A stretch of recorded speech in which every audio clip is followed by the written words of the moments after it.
Well, hey everyone, it's Michelle and Dave, and we are on day 27 of our 30-day video vlog challenge. We are on the home stretch. Yeah, we are. So what I wanted to do today was something very special to me, was to give a super sweet shout out to my dad. Because my dad is 80 today.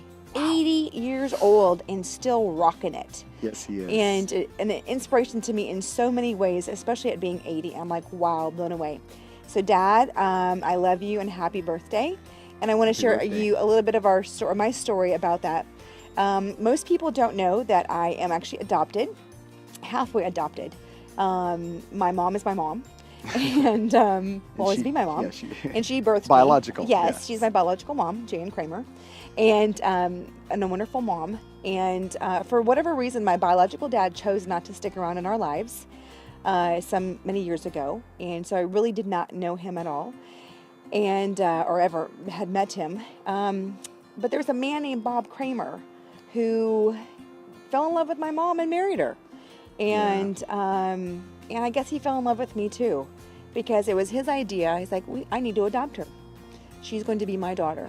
And so that was when I was probably 4 years old. And it was a huge thing for you, right? It was a huge thing. Someone picked you. They chose you. Yeah, he chose me. Their daughter. So I know. It's like, so thank you, Dad, for choosing me and loving me and to be your daughter. I know it all hasn't been perfect, and we both had our own journeys for sure in life. And but I think what I've really enjoyed as an adult in our relationship together is what you do. You are such a giver to people in your communities and in the areas that you live is blown me away. From you being the Easter Bunny or playing Santa Claus or building a park where there was no playground for children, and amazing giver. You would go when you moved to Missouri. There was no playground in your town in Missouri, so you drove several hours and coordinated to get all this playground equipment for the kids to have a playground in your own community there in Armstrong, Missouri. And I'm like, wow! And you're involved in running for office. I'm like he was in his late 70s running for office. I'm like, who does that? My dad. That's who does it. And if anybody ever needs anything, they know to call you. And so you have been such a really amazing inspiration to me and to us, and to keep living your life and not retiring. It's like, who needs to retire? Not my dad. So I think you're going to live to be 150 the way you're going. So, but I want to tell you, I love you, and thank you for being my dad and choosing me. And you mean the world to me in so many ways. And I wish we were closer in physical proximity, and we will be soon. So, mwah, big hug and kiss. And there's a really, I want to share an interesting piece of my journey and my own healing work. And my dad was a powerful piece of that in my healing journey. And I think when kids are adopted, there is always that wondering, at least in my experience, of who your biological parents are and so forth. And I did have those natural wonderings and wanted to know. And there was an occurrence that I didn't realize happened. I was probably 7 or 8 years old. And I made up a story, and not a good story, about my adopted dad, Bob, and who's my dad. I made up a story about him, and that I didn't think I was that important to him because I wasn't his biological daughter. And so I've lived a lot of my life. That happened because he was playing with his biological daughter. And so I do have a sister. My mom and my dad actually had another child who is my sister. Her name is Rebecca. And she was his biological daughter. And so we were playing in the living room one day, and I think he was on the floor playing with Rebecca, and she's probably 3 or maybe 4 years old. And I was probably 7. And I saw them playing, and I thought he didn't want to play with me, and that I was not as important to him because I was not his biological daughter. And it wasn't based on there's nothing really he did or he said. No. There was no message that he said. But it was the story, and I think that's so important, is that we make up stories based upon the age our brain is at that time, and we make up these stories that we carry with us for years. And you carried that story for a long time until you had a conversation with your dad. I did. Tell me about that. Well, and what I realized, I had this aha, was that I thought I didn't feel important because my biological dad didn't stick around. That I continued that story, that my adopted dad didn't really, care about me or think I was that important because of just the story I made up that I wasn't his biological daughter.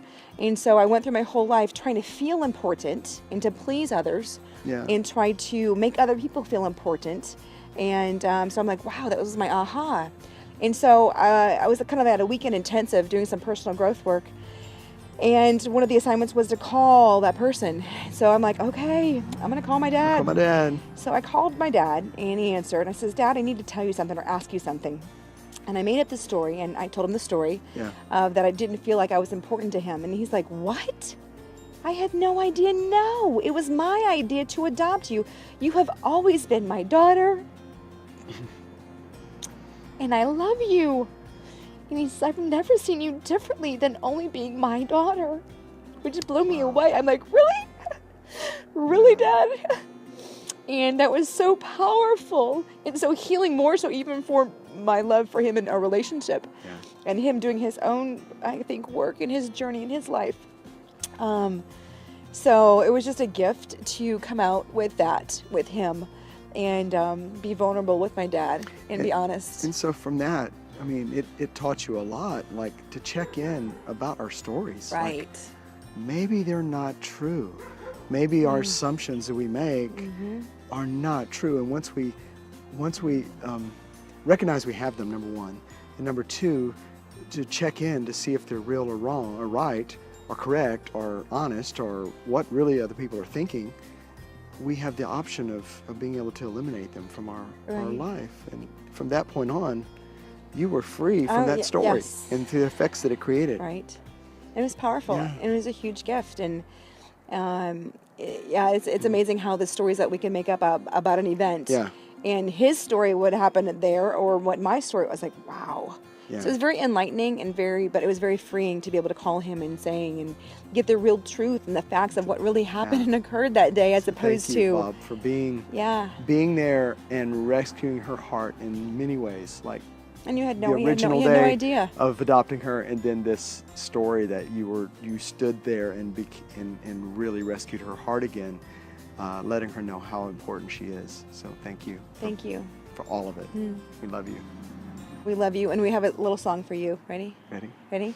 Happy birthday to you. Happy birthday to you. Happy birthday, dear Dad, Mr. Bob.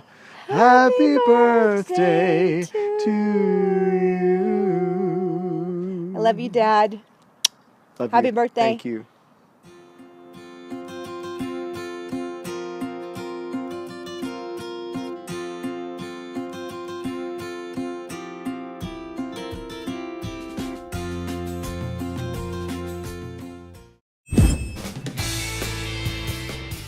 You ready? Yes. Are we recording? Oh, yeah, of course we are. Yes. Sorry. It's like, blah, blah, blah. We're standing here for a reason. In front of the camera together. Okay. Just because it's fun. Just 26 days into this. Okay, we got it. Ready? Okay, day 26. 26? Yes. Did we do 26 this morning? Stop it. We did 26 earlier today. Oh, 27. Thank you. dang it. Oh, Keep gotcha. doing this. Okay, all right. Okay. Okay, you can put that in the video. Okay? Okay. Super special day to me because today is. Start over. I know, because you. Did this. Yeah, I know. Oh, I'm I like, did why that. did you do that? Okay. Okay. Oh, Almost kissed you.